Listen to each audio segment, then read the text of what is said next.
So today, I want to talk to you about the role of education and scholarship and the Reformation. Я сегодня хочу с вами поговорить об образовании и о реформации. I want to show you how the Reformation came out of scholarship. Я хочу показать вам, как реформация произошла от образования. Or as our title is, the university is the seedbed of the Или, как Reformation. говорит наше название, что университет — это, собственно говоря, рассадник для протестантской реформации. And then how the university spread more education and scholarship across Europe. И как университет распространил больше реформацию по всей Европе. Now this is very important because in the United States at least, and some in Lithuania where I live, there are many churches that are anti-education. И это очень важно, потому что в Соединенных Штатах и в Литве, где я жил, очень многие церкви, они против, в какой-то степени против образования. They say, well, if you just are filled with the Spirit, then you don't need education. И они говорят, если ты наполнен духом, то фактически тебе не нужно образование. But God has used scholars and educated people, just as He's used uneducated people Но throughout the Бог history of the church. использовал ученых и образованных людей, точно так же, как Он использовал необразованных людей. So it's important for us to understand the key role, the absolutely central role education and scholarship played in the Reformation. И ключевая... Can you repeat this? It's important to understand how scholarship played a key role in the Reformation. Очень важно понять, насколько обучение играет ключевую роль в реформации. And as my brother Anthony just explained in this wonderful plenary address we just heard, И как мой брат Антоний только что на пленарной секции замечательно объяснил всем, the Catholics used education to fight and in fact many times defeat the Reformation. что католики, они использовали образование для того, чтобы побороть и уничтожить в каком-то смысле реформацию. So let's talk about this. First point. Поэтому давайте поговорим об этом. Education played a key role in launching the Reformation. Это то, что ученые сыграли ключевую роль в начале реформации. So one of the pre-reformers was John Wycliffe. И один из пререформаторов был Джон Уиклиф. He was head of Balliol College at Oxford. Он закончил колледж в Оксфорде. He was a philosopher. He was a theologian. Он был философом, он был теологом. But he committed an awful sin. Но он сделал ужасный грех. He translated the Bible into English. Он перевел Библию на английский язык. It was awful. Это было просто ужасно. Because then people could read the Bible in their own language. Потому что таким образом люди смогли читать Библию на своем собственном языке. So he must be punished for this. И его, конечно же, за это нужно было наказать. The second pre-reformer was Jan Hus. И второй человек перед реформацией был Ян Гус. Jan Hus was a university professor as well. Он был также университетским профессором. He was a professor at Charles University in Prague. Он был профессором в Карловом университете в Праге. And he preached against selling indulgences. И он проповедовал против продажи индульгенций. He preached against the fact that the Catholic Church excluded the non-priests. Он проповедовал против того, что католики, они исключили, они не принимали никого, кроме священников. Now, some of you might be afraid of disagreeing with your pastor. И, может быть, некоторые из вас иногда боятся не совсем соглашаться со своим пастором. But none of you are fearful of being killed if you disagree with your Но pastor. никто из вас не боится быть убитым, если вы не согласитесь со своим пастором. But Jan Hus was commanded to recant. He refused, and he was executed. Но и фактически, что произошло с Яном Гусом, ему сказали, что за то, что его наказали за то, что он пошел против католической церкви. Now, of course, when we think of the Reformation, the main person we think of is Martin Luther. И, конечно, когда мы думаем о реформации, первый человек, о котором мы думаем, это Мартин Лютер. Martin Luther was very smart, very well educated. Он был очень умным и очень хорошо образованным человеком. He earned his bachelor's degree when he was 19. Свой бакалавр он, when he was 19, Когда ему было 19 лет, он получил свою бакалаврскую and степень. his master's when he was 22. И магистра он получил, когда ему было 22. This was the shortest time allowed by the university. Это было самое короткое время, которое разрешалось университетом. Then he started to study law. И потом он начал изучать закон. But you know the story. He struggled to find peace with God, И вы знаете историю, он очень боролся за то, чтобы получить мир с Богом. and so he became an Augustinian monk. И он стал августинским монахом. I'll tell a little more of the story in the plenary session tomorrow morning. Я завтра на пленарной сессии немного больше расскажу об этой But he was истории. struggling to find God, peace with God. И он очень переживал, чтобы найти Бога и найти мир с Богом. So finally his superior sent him to get his doctorate degree. И вот его начальники послали его, чтобы получить докторскую степень. Now, if you have spiritual problems, probably most pastors don't say, go get a doctorate. И, наверное, если у вас есть какие-то духовные проблемы, наверное, большинство пасторов скажут, ну, пойди там еще докторскую степень получи. But this led to Luther's conversion. Но именно это привело к обращению Лютера. He earned his doctorate in 1512, Он получил свою докторскую степень в 1512 году. and he threw himself into studying the Word and teaching the Word. И он посвятил свою жизнь тому, чтобы изучать Слово Божье. In August 1513, he began teaching on the book of Psalms. В августе 1513 года он начал изучать псалмы. He began to see the mercy of God in a new way. И он начал смотреть на милость Бога по-новому. Because he had seen God as only this wrathful judge, that even maybe God is not just, that he is evil.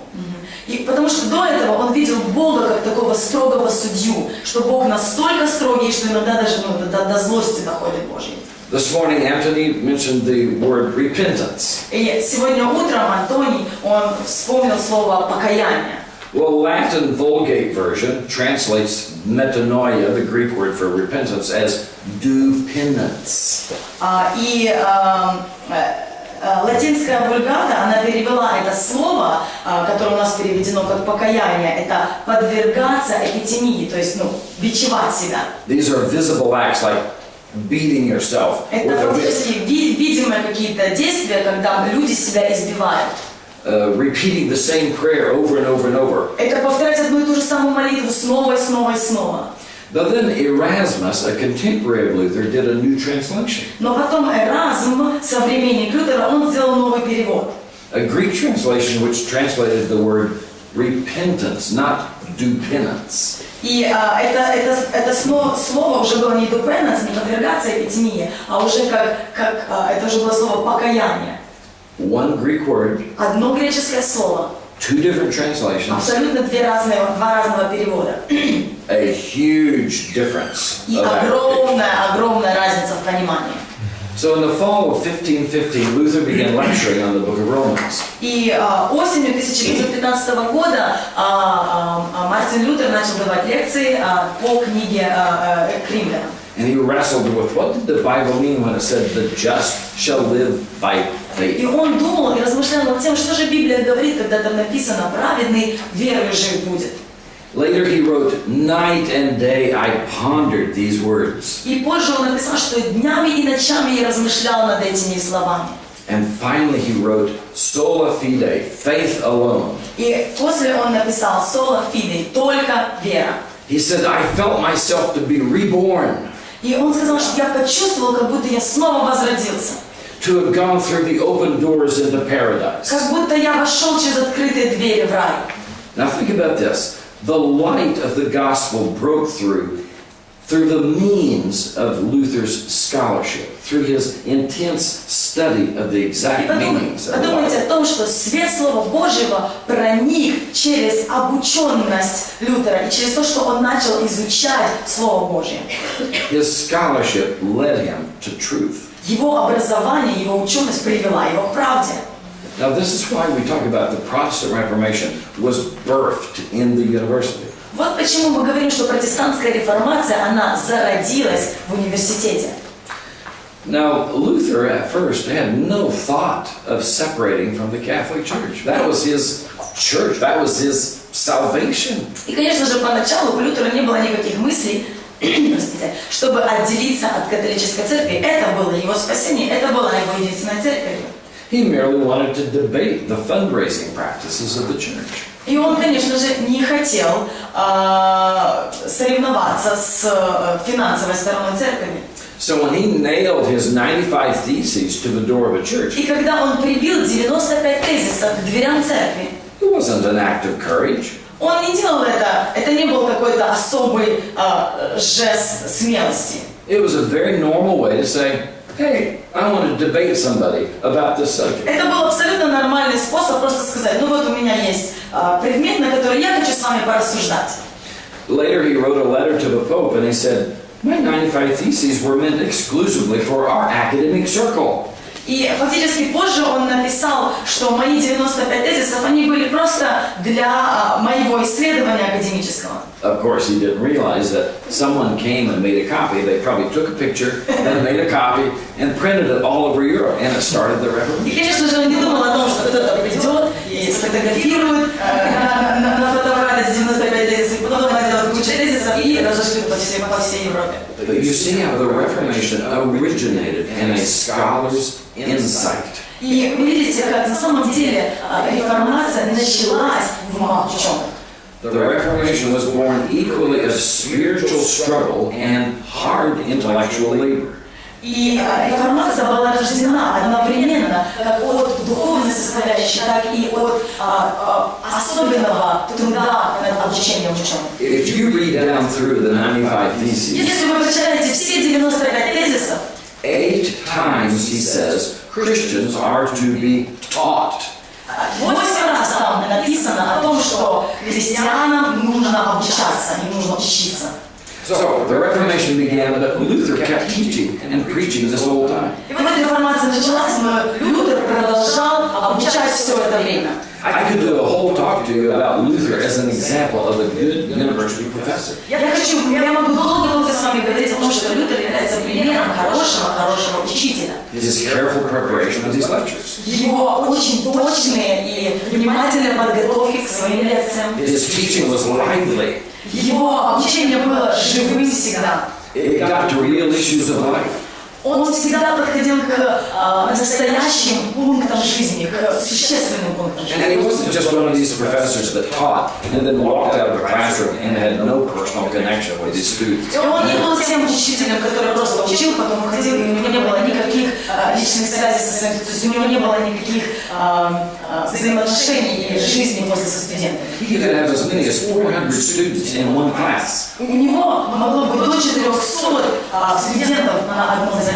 And yet he connected with them on a personal basis. И он с каждым из них у него была связь. Over the years, he wrote many letters to his students and on behalf of his students. И на протяжении многих лет он писал много писем своим студентам и от имени своих студентов. And actually, about half of his student-related letters are related to getting financial help for needy students. И большинство из них это была просьба или от студентов, или у него, чтобы получить финансовую помощь для студентов, которые проповедуют Евангелие. He would write to wealthy people and ask them to give money for scholarships. Он писал письма богатым людям, чтобы получить деньги для обучения студентов. He had lots of students living in his home for most of the 30 years he was a professor.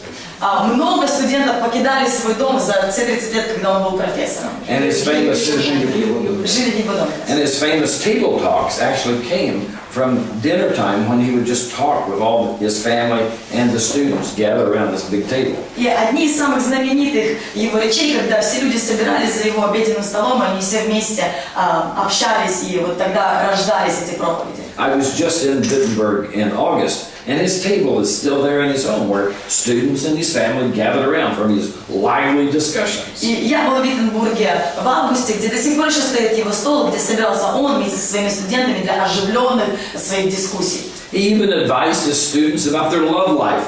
И он даже давал советы по поводу любовных вопросов своим студентам. He would say, oh, maybe you could go with this person. И он говорил, может быть, ты можешь вот с ней пойти, или там наоборот. And he kept in touch with his students long after they finished the university. И он продолжал иметь связь со своими студентами очень долго, уже после того, как они заканчивали университет. He was truly a Christian professor. Он был по-настоящему христианский профессор. Next person is Philip Melanchthon. И следующий человек это Филипп Меланхтон. And he was Luther's colleague there at the University of Wittenberg. И он был в Виттенберге коллега Лютера. Now he began studying at the University of Heidelberg when he was 12 years old. И он начал учиться в университете, когда ему было 12 лет. He finished his first university degree when he was 14. Первую свою университетскую степень он получил, когда ему было 14 лет. He was a genius. Он был гениальным. He finished his doctorate at Tübingen. Он закончил свою докторскую Tübingen. и в Тюбингене. And he became a university professor at Wittenberg when he was 21 years old. И он стал университетским профессором в Виттенберге, когда ему было 21 год. Is anyone here 21? Кому-то есть здесь 21? What's the closest? 25? 25? Сколько? 22. 22. Can you imagine being a university professor 1 year ago already? Можешь себе представить, что уже год назад ты был бы университетским профессором? But he and Luther became close friends. Но Меланхтон и Лютер, они стали очень близкими друзьями. He wrote the first systematic theology for Protestantism in 1521. В 1521 году они вместе написали первую такую систематическую теологию для протестантской церкви. Wittenberg was attracting students from all over Europe. Виттенберг привлекал студентов со всей Европы. Many of the international students did not understand German well enough to get anything out of the sermons. Студенты не понимали немецкий настолько, чтобы понять все, что происходит во время проповеди. So early on Sunday morning, he would give a special lecture for the international students so they could be fed from the Word. И поэтому утром он давал особенную лекцию, чтобы его студенты могли напитаться Словом Божьим. He was very careful in preparing his lectures. Он очень осторожно и правильно подготавливался к своим лекциям. At one time, he wrote a satirical piece called "On the Sufferings of Teachers." Однажды он написал такой сатирический лист, который называется «На грани сейчас, секундочку, переживания педагогов, страдания даже педагогов». He became known as the teacher of Germany because of his commitment to education. И он стал известным как педагог немецкого языка, потому что он был посвящен, и вообще в Германии, потому что он был посвящен обучению. He helped start schools and universities all over Germany. Он помогал начинать школы по всей Германии. For him, the rebirth of learning must go right along with the reformation of the church. И для него на одном ряду стояло возрождение образования, как и протестантская или реформация церкви, возрождение церкви.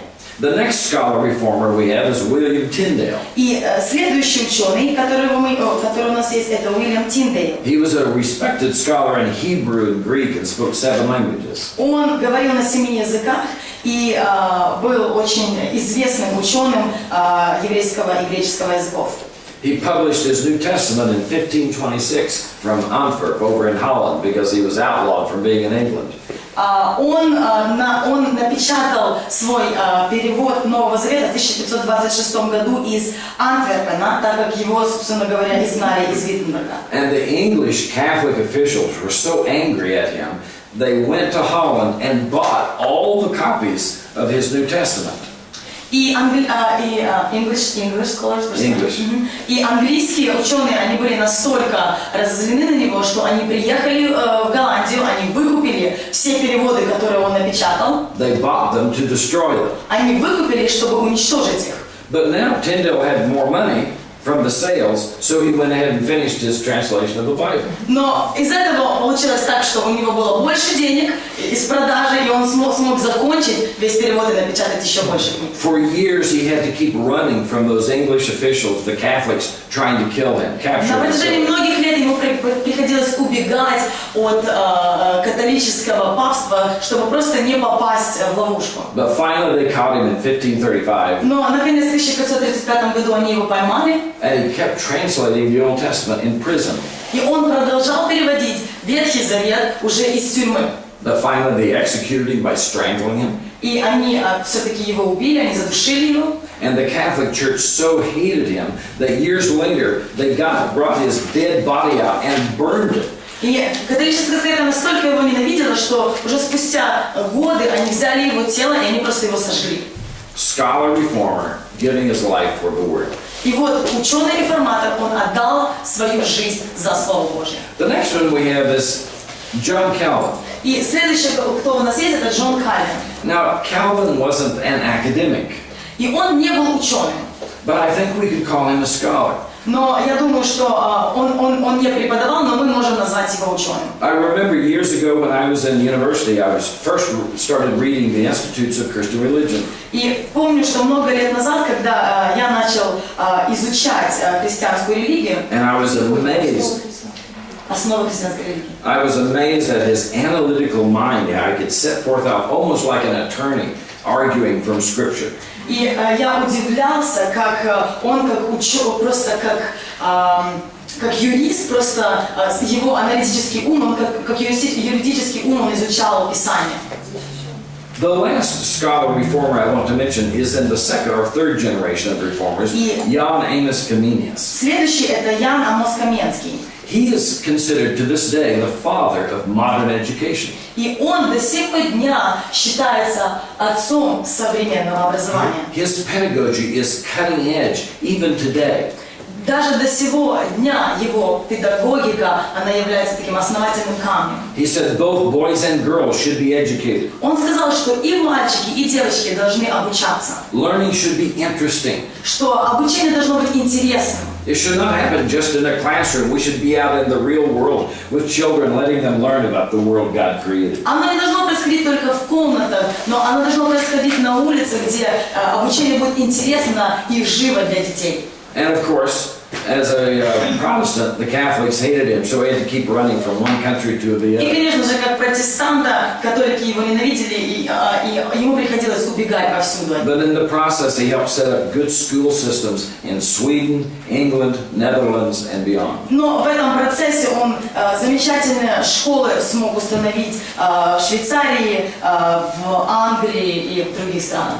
So when you look at this list of reformers, you understand why some people say, no university, no reformation. И когда мы смотрим на этот лист, мы можем понять, почему многие люди говорят, что если нету университетов, то и нету реформации. One of my favorite authors is a sociologist, but he does a lot of history, Rodney Stark. Родни Старк, один из моих любимых писателей, который пишет на эту тему.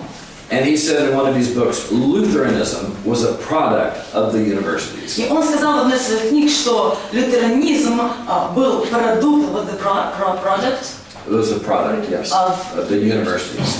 Лютеранизм был продукт университетов.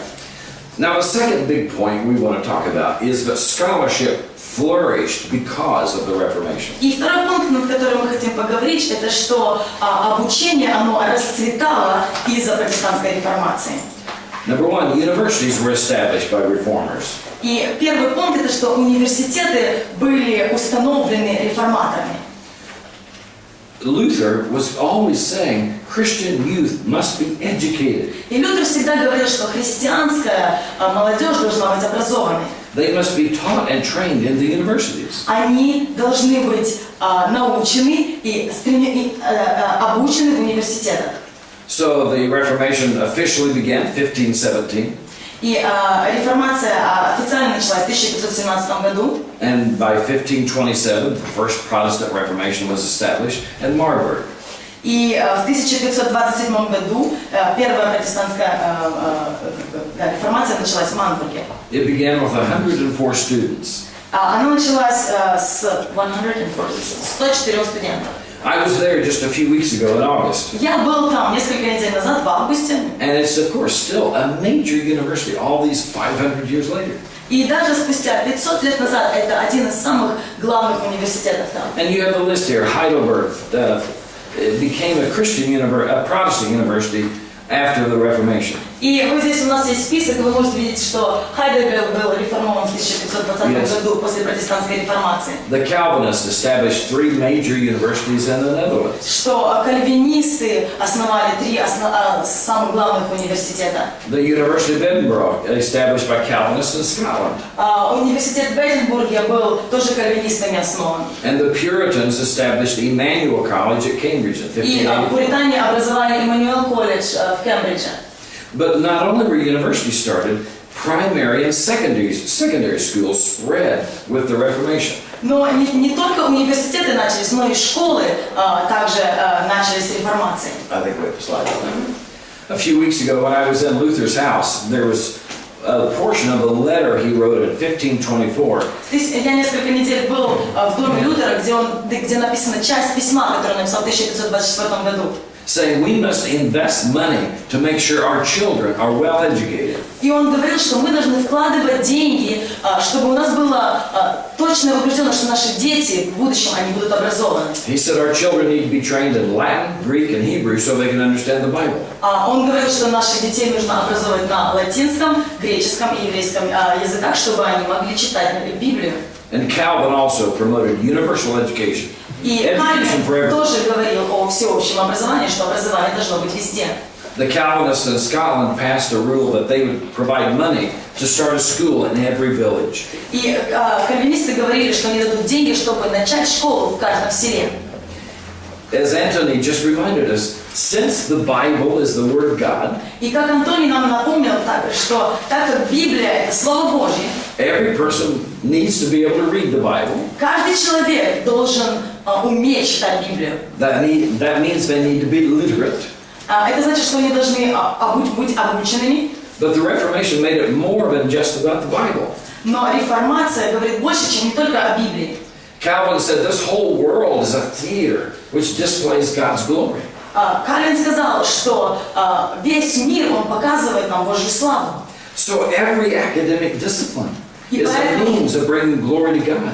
Каждый предмет – это средство показания славы Божьей. Now my fields are mostly theology and philosophy. И я в основном являюсь педагогом теологии и философии. But you can never say that theology is a more important discipline than history or literature or psychology or sciences. Это более важный предмет, чем какой-либо другой. Because all of them are about God and the people He created. Потому что все это говорит о Боге и о людях, которых Он создал. Next point is that the Reformation, as Anthony reminded, launched this whole flood of Bible translations. И следующий пункт is number 3, right? Number 3. Yeah. It's the Catholic Church. Oh no, it must have been on the previous one. So, the Bible was translated in all these languages. Библия была переведена на все эти языки. And in turn, these Bible translations shaped the languages. И фактически переводы Библии, они сформировали языки. 2 or 3 years ago, my wife, who is a philology professor, И 2 или 3 года назад моя жена, которая есть профессор теологии, филологии, was a plenary speaker at a philology conference in Latvia, in Riga. Она была в Риге пленарным спикером. And one of the major papers was how the Latvian language was shaped by the first translation of the Bible. И один из ее главных пунктов говорил о том, как латинский язык был сформирован, латвийский язык был сформирован первым переводом Библии. In Germany, just a few weeks ago, they reminded me that their language is still shaped by Luther's German translation. И в Германии недавно они только мне напомнили, что немецкий язык он также до сих пор сформирован первым переводом, лютеранским переводом. So you have French, Russian, Italian, Dutch, they're all shaped by И многие языки, французский, итальянский, они все сформированы именно переводом Библии. There's a lecture I do at universities, and I've done several here in Ukraine, I did them in Lithuania, on how the Bible shaped the English language. У меня есть лекция, о которой я говорю во многих и в Украине тоже, как Библия сформировала и английский язык. So my point is, if you want to speak English well, you must understand the Bible. И я хочу сказать, что если вы хорошо хотите понимать английский язык, то вам нужно читать Библию на английском. So these first 2 points are good news about Reformation and education. Now we have bad news. И первые два пункта это хорошие новости об образовании и о реформации. Сейчас у нас есть третья, не очень хорошая новость. Used education to fight the Reformation. Это что католическая церковь использовала образование для борьбы с реформацией. Now, for hundreds of years, the Catholics had been executing reformers. И на протяжении многих столетий католики, они бегали, они были в погоне за протестантами. And their response to the Reformation was called the Counter-Reformation. И их ответ на реформацию была контрреформация. And one of the major parts of that program was education. И одно из главных аспектов этой программы это было образование. Now, you know, at that point, all the universities in Europe had, of course, been started by the Catholic Church. И вы знаете, что большинство университетов в Европе, они тоже были начаты католической церковью. Oxford, Cambridge, Оксфорд, Кембридж, University of Paris. Парижский университет. But they were primarily to train priests. Но они были созданы для того, чтобы в основном обучать и тренировать священников. Primarily. В основном. There weren't many non-priests studying at these Там universities. не было очень много людей, которые не являются священниками, и они там, чтобы они там обучались. But their use of education changed dramatically after the Reformation. Но после реформации использование их образования во многом изменилось. Even today, Catholics are very proud of the way they used education to fight and try to defeat the Reformation. Даже до сего дня католики очень горды собой, как они использовали образование, чтобы противостоять реформации. As Anthony just reminded us, the Reformation spread across what was known as the Grand Duchy of Lithuania. Как Антоний нам напомнил, что The Reformation spread across this region of the world. Что реформация просто распространилась по нашей территории мира. Now, I lived for several years in Vilnius, Lithuania. Я в Литве, в Вильнюсе жил несколько лет. And just a few blocks from where I lived was the prestigious University of Vilnius. И несколько кварталов от меня, от того места, где я жил, был очень престижный Вильнюсский университет. Yuri has been there many times. Юрий был там много раз уже. So in 1569, the Jesuits established this university. И в 1569 году этот университет был образован. And after a few years, it had 500 students. И через 5 лет у них было уже 500 студентов там. And that made all the difference in the future of Lithuania. И это сыграло огромную разницу в будущем в Литве. Now, Lithuania is about 85% Catholic. И на сегодняшний день Литва где-то 85% католическая. And the 15% Orthodox are Russians. И 15%, которые являются ортодоксами, это русские. Ethnic Russians. Протестанты, они славяне. We evangelicals, we Protestants, are just about 1% maximum. Евангелисты или протестанты, у нас есть только максимум 1%. Now, if you ever have someone say, education really doesn't make much difference for ministry or for the church. Если мы кто-то хотим сказать, что университет не особо играет роль в церкви, в протестантской реформации, simply think about the establishing of the University of Vilnius that effectively shut down the Reformation for much of Lithuania. Просто подумайте о Вильнюсском университете, который фактически закрыл дорогу для протестантской реформации в большинстве своем в Литве. So over 400 years later, a nation is still changed because of the beginning of one university. И даже уже спустя 400 лет нация изменена и именно потому, что был образован этот университет. I was in Lvov a few weeks ago. Несколько недель назад я был во Львове. I'd been there a year before. Я был год назад там также. And after I lectured at one of the seminaries, a couple of my friends, Mark and Michael, Марк и Майкл после одних из моих семинаров подошли ко мне. showed me this big university. И они показали мне этот огромный университет. And they told me the story. И они рассказали мне эту историю. How the Reformation had swept across Western Ukraine. Как реформация прошлась по всей Восточной Европе. But then the Jesuits started this university in Lvov in 1589. Но потом в 1589 году иезуиты начали этот университет во Львове. But actually, it didn't work, so they were unsuccessful. И фактически он не сработал, и он был не очень успешным. But they kept trying. Но они продолжали.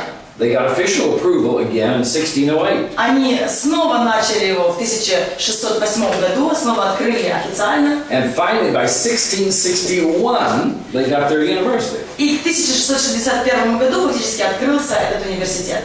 So again, like Anthony explained, Protestant parents wanted their children to have a good European education. И как Антоний уже объяснил, что протестантским родителям хотелось иметь хорошее европейское образование. So they sent their children to this Jesuit university. И они послали своих детей вот в этот иезуитский университет. University works. Университет работает. Lives are changed in the university. Жизни меняются в университете. Modern day example.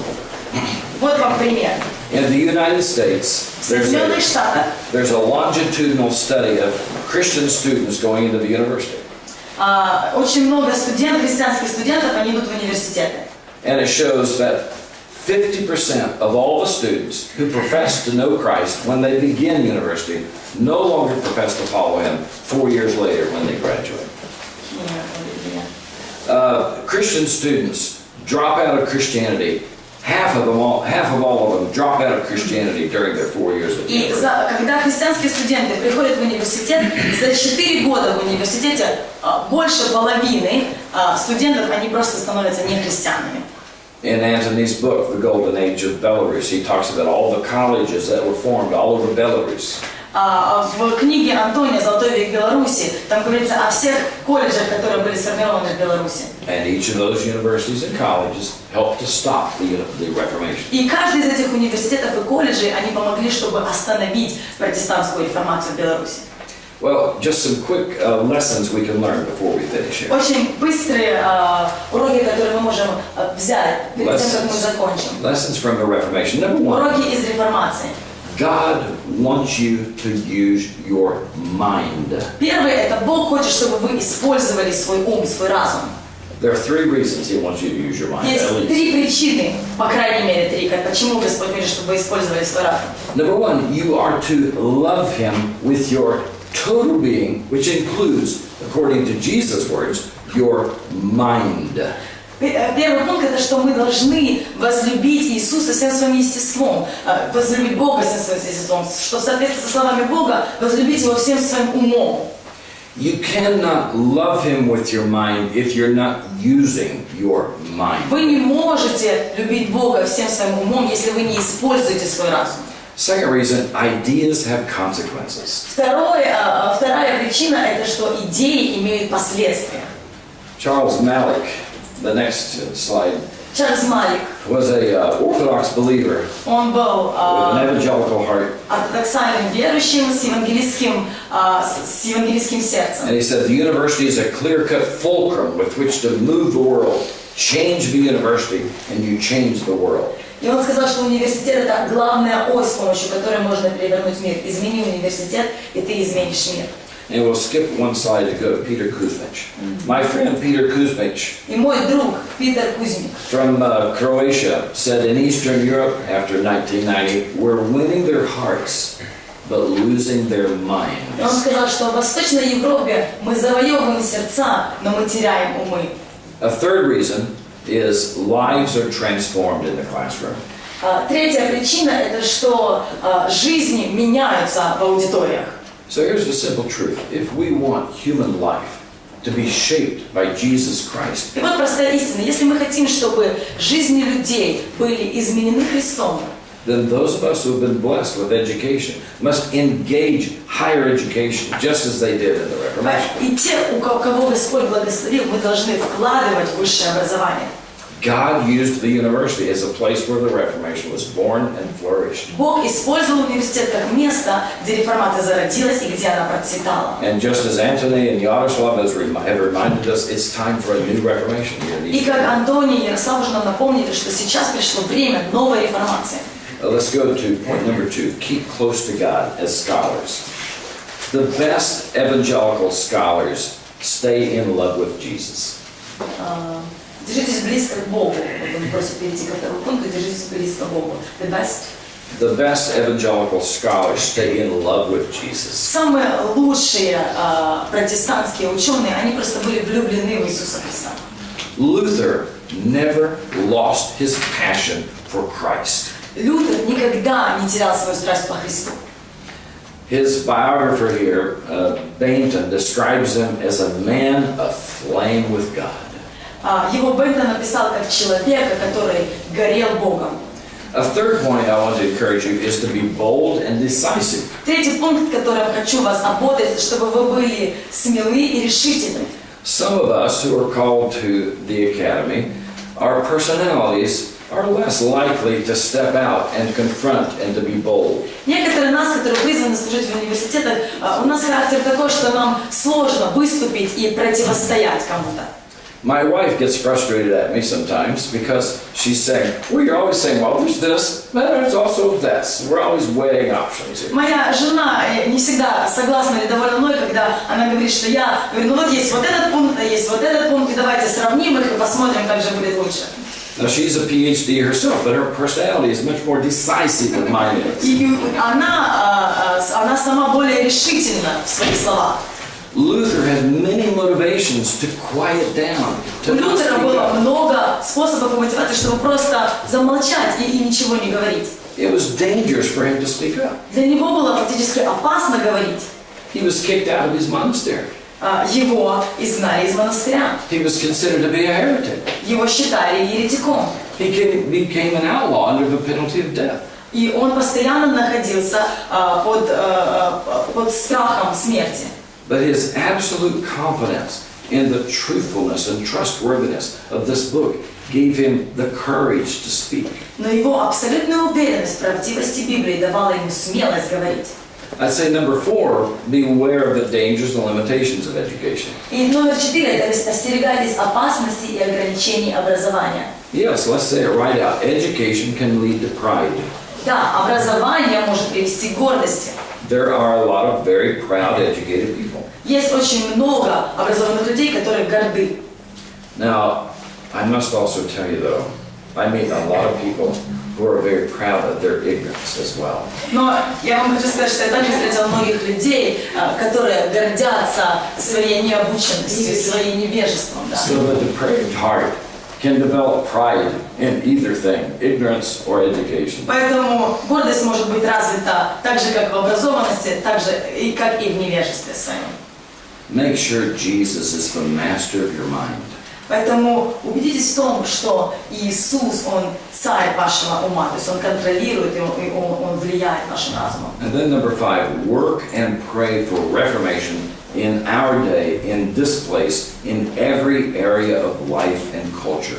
И пункт 5 – это работайте и молитесь за реформацию в наши дни, на этом месте и во всех сферах жизни и культуры. Now, some scholars love ideas and books more than people. И некоторые ученые, им нравятся идеи и книги больше, чем люди. My wife tells me that sometimes I'm antisocial. Иногда моя жена говорит, что я не социальный человек.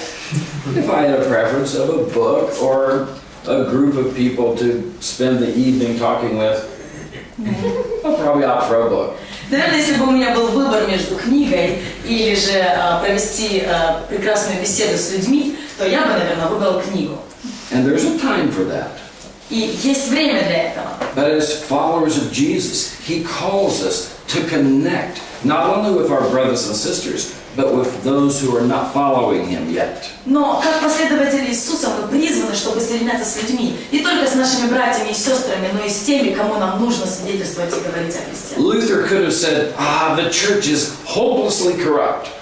Лютер мог сказать, вот церковь безнадежно коррумпирована. There's nothing I can do. Нет ничего, что я могу там сделать еще. Besides, I want to do more reading. И фактически мне даже хочется больше читать и обучаться. It's very cozy in my study. Мне очень удобно и комфортно просто обучаться. If this is really important, other people will learn it on their own. Если это на самом деле важно, то люди сами могут это все выучить, найти.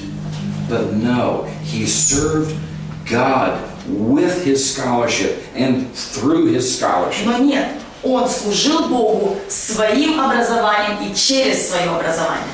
Let us in this day, in this place, be faithful to Christ in our education and through our education. Да будем мы в наши дни, в это время верны Господу при помощи нашего образования, нашим образованием и через наше образование. Our actions today could well affect what this region is like in 500 years. То, что мы делаем сегодня, может очень сильно повлиять на то, что будет в этом регионе через какой-то период времени. 50 лет, 500 лет. Let us be faithful. Да будем мы верны. Questions and answers. Вопросы и ответы. I may not have answers, but we have some questions. Может быть, у меня нет всех ответов, но у меня, возможно, у нас есть вопросы. У нас есть еще целых 5 минут. Thank you for your attention. Спасибо большое за ваше внимание. And the first question is always the most difficult, so let's skip to the second one. Поэтому первый вопрос всегда сложный, поэтому давайте сразу перейдем ко второму вопросу.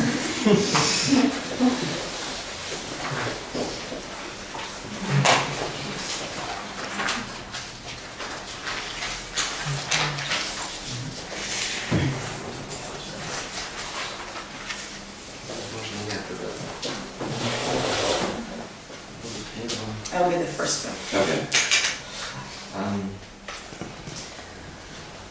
Дерил, как ты думаешь, что, как мы можем использовать вот этот юбилей реформации, который сейчас мы празднуем именно в сфере университета? Well, it's an excellent opportunity for us Это замечательная возможность для всех нас. because, at least in Ukraine, the nation, there will be a national commemoration celebration. Потому что, по крайней мере, в Украине это будет национальное празднование. So all of a sudden we have this platform to speak about what is really central in our lives because it's a matter of historic interest. И вот внезапно это стало платформой говорить о том, что является центром нашей жизни, потому что это фактически национальный интерес.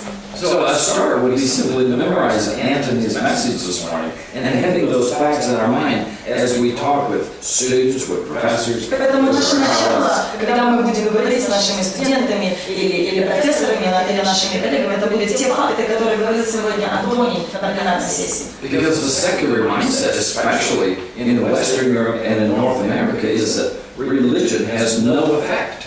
Потому что фактически наш циркулярный разум здесь, в Восточной Европе или в Америке, говорит о том, что у религии нет никакого воздействия. So to be able to show the very practical, real, positive results of the Reformation. И нам нужно показать на самом деле практические, реальные и позитивные результаты реформации протестантской. It's a conversation starter at least. Это, по крайней мере, начать разговор. And some of you are at universities where you can invite guest speakers or speak yourself on the role of education or the role of a Reformation. Многие из вас имеют возможность пригласить какого-то спикера или организовать какой-то круглый стол, где мы можем говорить о роли реформации.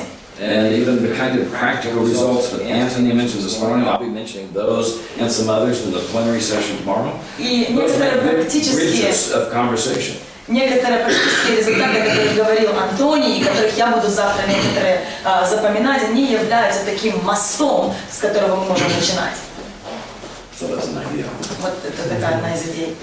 Я просто думаю, что такой вопрос, он будет звучать у нас постоянно, каждому спикеру. И это для того, чтобы и каждый из нас, кто тут есть, задумались, что мы на наших местах, кто где-то в школе, в университете, студент или преподаватель может использовать вот этот момент, этот шанс, чтобы на самом деле открыть людям влияние реформации, важность еврейской веры.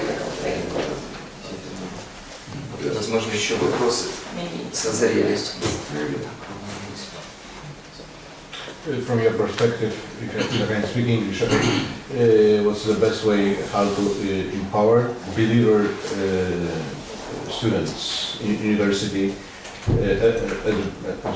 support them, to be a stronger Christian in the process of their процессе study. обучения. I think number one, we need to start by assuring them that study is a godly activity. Первое, что мы можем, это убедить их, что образование это Божий способ. That we can honor God with our minds as we study, both as students and then, of course, as professors as we do our scholarship. Что мы можем почитать Бога, обучаясь, и как и студенты, так же как и профессоры в университетах, нашим преподаванием мы почитаем Бога. So if we help them understand that it's as holy a task to do their studies well as it is to sing songs on Sunday morning. И мы можем их убедить, что это является святым, то есть что это как бы священное действие, когда мы читаем и обучаемся, точно так же, когда мы и поем Богу песни.